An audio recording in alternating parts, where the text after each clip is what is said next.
प्रत्येक गोष्ट शिवरायांची संभाजीराजांनी स्वतःच्या मनामध्ये अंगीकृत केली. शेवटी हळूहळू वय संभाजीराजांचं व्हायला लागलं. संभाजीराजांची समशेर सगळीकडे तळपायला लागली. पण एक या स्वराज्यामध्ये सुंदर घटना होणार होती. ती म्हणजे कुठली?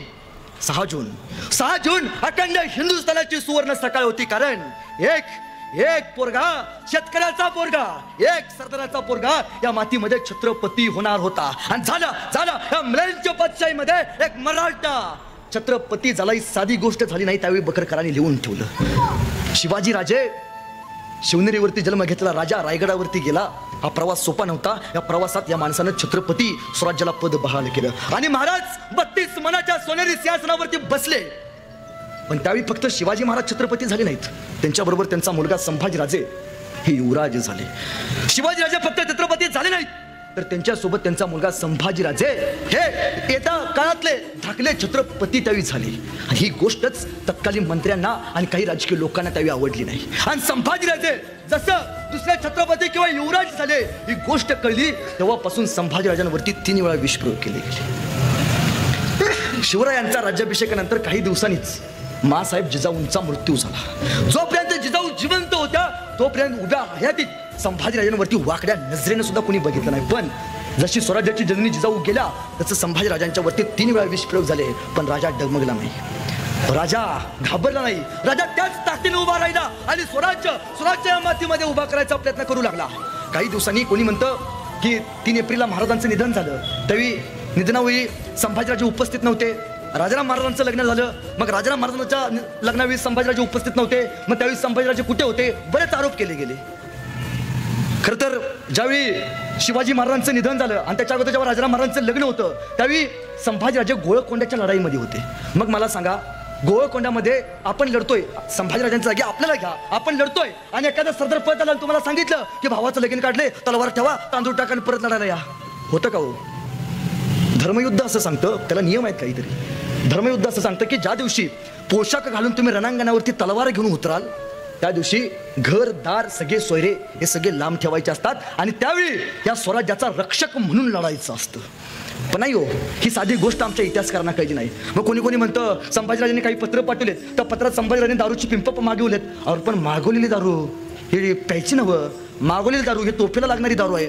एवढं जर आमच्या इतिहासकारांना लिहिणारा कळत नसेल तर त्यांनी इतिहास लिहिताना घेतलेली काय ह्याचं संशोधन पहिल्यांदा या मातीमध्ये झालं पाहिजे. साधी गोष्ट संभाजीराजांची सहन होत नाही हो. दारू असू दे, मद्यपान असू दे, परस्त्रीचा आदर करणं, तो परस्त्रीला छळ करणं, ही साधी गोष्ट. आदर न करता एखाद्या परस्त्रीची आबरू लुटणं ही साधी गोष्ट ज्या संभाजीराजाला सहन होत नाही. तो चारित्र्याच्या बाबतीत स्वतःचा कसा असेल हो? ही साधी गोष्ट आज आमच्या पोरांना कळली नाही.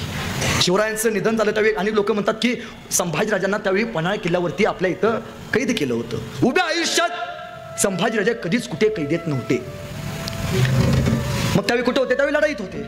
महाराज ज्यावेळी स्वराज्यावरती आले त्यावेळी शिवरायांचं आता कसं होतं की ज्यावेळी लढाईत आहेत संभाजीराजे त्यावेळी गादीवरती शिवरायांचं निधन झाले. मग धर्मशास्त्र असं सांगतं की जोपर्यंत नवीन राजा या गादीवरती बसवता येत नाही, बसवला जात नाही, तोपर्यंत जुन्या राजाचं प्रेत दहन करायचं नसतं.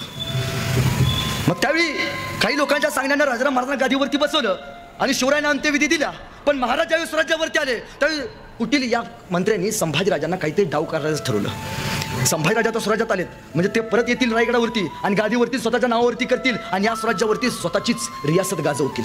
शेवटी ठरलं, मंत्र्यांनी बैठक बोलावली. संभाजीराजांना कैद करायचं या धाडस उभ्या हिंदुस्थानात कधीच कोणाला जमलं नव्हतं. त्यावेळी त्या मंत्र्यांनी करायचं ठरवलं. मंत्र्यांनी कराडला हंबीर मामांना एक पत्र पाठवलं. हंबीर मामा, तुम्ही राजाराम महाराजांचे मामा आहात. हंबीर मामा तुमचा आता गादीवरती बसलाय. मग हंबीर मामा, संभाजीराजांनी स्वराज्याच्या विरोधात द्रोह केलाय, तुम्ही आमच्या सोबत या, आपण दोघे मिळून त्या संभाजीराजाला कैद करूया. आणि हंबीर मामा म्हणले या. लागलेच ते सगळे मंत्री कराडला आले. हंबीर मामांच्या समोरून उभा राहिले आणि जसं हंबीर मामांनी या मंत्र्यांना बघितलं, कराडला खंबीर मामा घ्या सगळी ताब्यात मंत्री.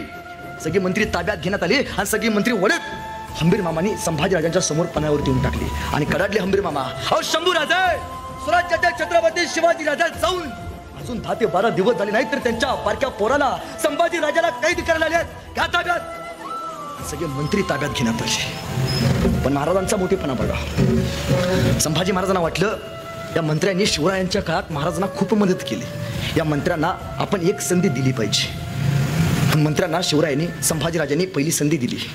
पण मंत्र्यांनी परत ती गोष्ट केली आणि या मंत्र्यांना हत्तीच्या पायी देऊन संभाजी महाराजांनी मारलं. एक गोष्ट आहे, सहन मर्यादा आहे, सहन करायची मर्यादा आहे. पण ज्या दिवशी डोक्याच्या वरती एखादी गोष्टी जात ना, पण त्यावेळी झटका द्यावा लागतो.